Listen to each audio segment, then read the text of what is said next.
Hello y'all, we are in Norwalk, Ohio. Clay's been in an ice cream eating contest. He don't even eat ice cream really, not like that anyway. So you'll see that on his video, it's pretty good. He didn't win though. Not even close. Not even close. But he didn't even try really. Anyway, I put out a poll about wanting to know what y'all wanted to know about. Somebody suggested about what he does over here at his little desk. And that's what we're going to talk about today. So hold on, I'm going to flip the camera around. What are you doing all over here? Nitro mixing 101. So you can see I just got a drum of fuel sitting there. That is 42 gallons of 100% nitromethane. These cars run on nitro, that's why they're nitro cars. But according to NHRA rules, we can only run a maximum of 90% percentage. And they do that to slow the cars down. And so you'll see most of the drivers mixing fuel. And everybody asks this all the time too, why do drivers always mix the fuel? Pretty simple answer. The crew guys want us to stay out of their way, so they keep us over here mixing fuel. See where this is compared to where the car is. That's why the drivers always mix fuel. They want us out of the way. How do we do that? It's pretty simple, but yet a little bit complicated. So I'll take this drum of 100% nitro and I pour 5 gallons and 48 ounces in it. And that basically brings that drum of 42 gallons down to about 90%. And then from there, I'll take this device here, which is just basically a fancy hydrometer, and I will push this down and suck some nitro up in there. And here it will tell me the percentage of fuel. And then I make smaller adjustments all the time. Y'all will see drivers with something like this. I've had this forever and ever. You can see my little mark. And I will adjust it according to what Jimmo tells me he wants for nitro percentage. Percentage up adds power, percentage taken away removes power.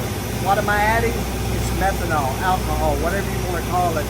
And that's what we blend it with to bring the percentage down. So that's a fairly simple, complicated rundown of mixing nitro. And you will see us check it a lot. And the reason is alcohol evaporates really fast. So it changes with temperature. It may go up or down according to temperature. And so we'll take our time before we put the fuel in the car, checking each 5-gallon container to see where the percentage is. And I know the next question is how much fuel does the car hold? We have different size tanks according to what we want for weight balance on the car. The tank's all the way in the front of the car. The tank that we have in here right at this very moment is 16.5 gallons. And I'm gonna test some of y'all's trivia here. If Doug Herbert started racing again, we would put our 20-gallon fuel tank in there just in case we needed it. Y'all figure that one out on your own. I might add, you can go watch a video. We didn't do it, I didn't do it, Lee didn't do it. A friend of ours named Ray Eddings did it. But y'all go check it out, The Birth of Dougzilla, and you'll see why sometimes you might need a 20-gallon fuel tank. I'll leave that one at that. And it's a good video. Go check it out. Thank you. I think that's all y'all wanted to know, and we'll be back.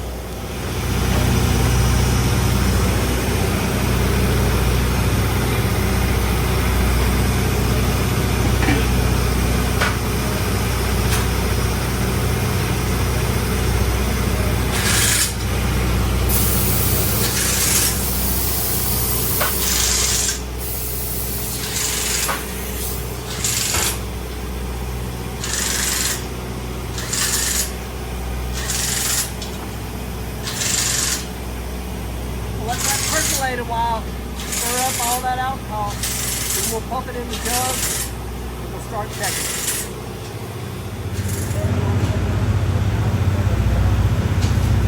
In the lanes, Q1, Friday. We got a tarp on our car. If you follow Clay, you've seen how it's gonna do, how it's gonna look. But we're gonna do a little unveiling here at Norwalk. Pretty cool deal. I'll show you. One second.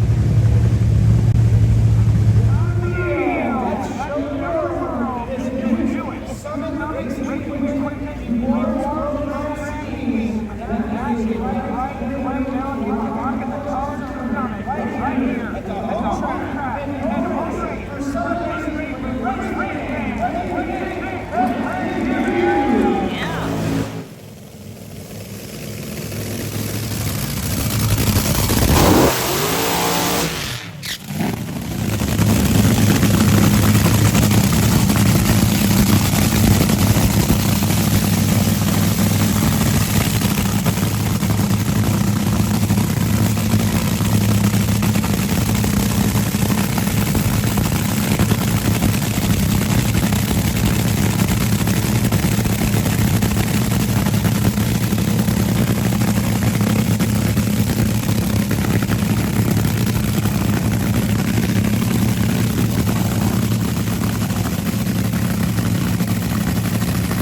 cooled off a lot. It's it's almost dark. I mean, it's not, we're gonna be under the lights and you're gonna see the flames, and we're gonna go up here and get it.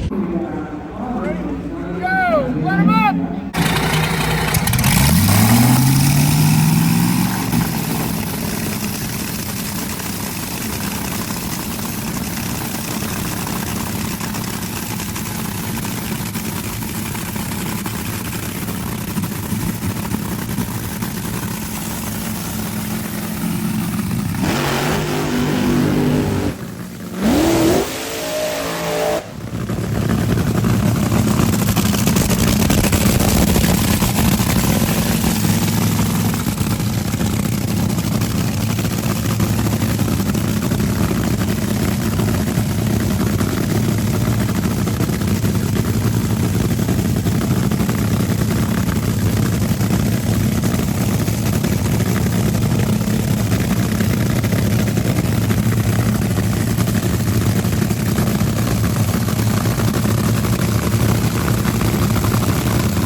Alright guys, we made it back to the motorhome. Clay ended up 8th.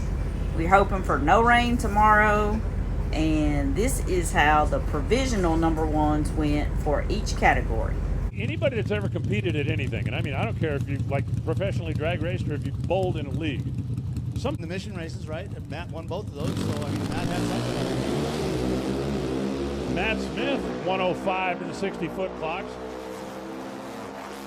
674, 201, 31. Hey, Norwalk, that's the quickest motorcycle that's ever gone down this racetrack. A brand new track record for Matt and the Denso folks. 6.748, 201 the speed. So Greg and Dallas, 1 and 2 in the points. Final 2 down. Derek Kramer, number 1. Ooh.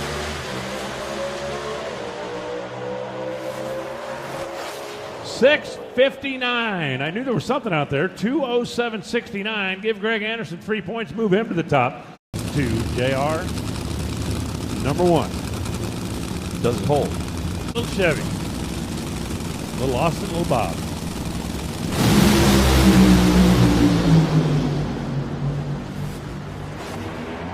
.386.3, 327 miles an hour by 2 thousandths of a second. Austin Prock goes to the top. With Austin Prock, a new track record here, and we heard a mild clanking sound when your dad walked away from the starting line. I'm not sure what that was. Yeah, I'm not sure either, but yeah, that was a hell of a lick right there. Very good runs, both runs by this AAA Camaro SS. Proud to be sporting these colors, man. You know, we've had a long-term partnership with this and with them, and great to fly their colors. But thinking of Brittany and John and the whole Force family, miss all you guys out here. It just ain't the same. But race cars running good, and that always helps a little bit. On the side of Doug Coletta's championship stage. Well, that should move Doug up a little bit. 3.692, 332 miles an hour, and Doug Coletta by a full 10th of a second goes right straight to the top. I will be back for the recap for No Prep Kings and NHRA. Thank you guys watching, liking, subscribing. Leave me a comment. You know I love it.